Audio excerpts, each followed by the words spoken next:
عورتوں سے قیامت میں سب سے پہلے کیا سوال ہوگا؟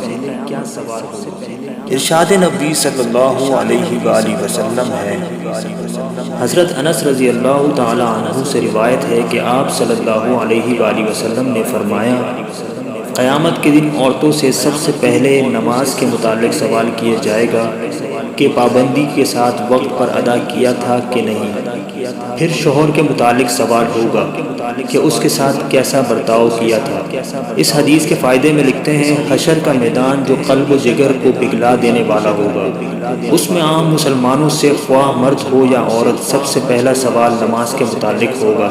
قیامت کے دن جو جان کو پگھلا دینے والا ہوگا، اس دن سب سے پہلا حساب نماز کا ہوگا۔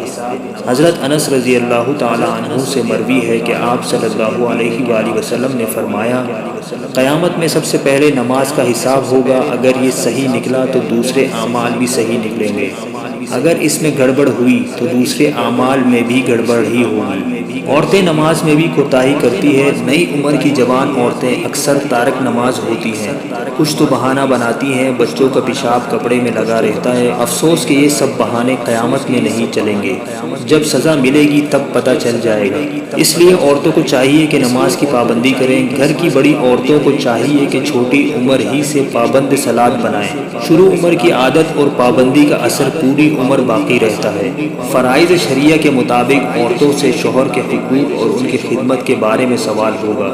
آج کل کے دور کی وہ عورتیں جو ملازمت کرتی ہیں، آفس دفتر وغیرہ میں کام کرتی ہیں، وہ شوہر کی خدمت میں کوتاہ ہوتی ہیں، حتیٰ کہ ایسی عورتوں سے کھانے تک کی سہولت نہیں ملتی۔ ایسی کوتاہی کل قیامت میں قابل گرفت ہوگی۔ اللہ پاک ہم سب کو اس حدیث کو سمجھنے کی اور عمل کرنے کی توفیق عطا فرمائے، آمین۔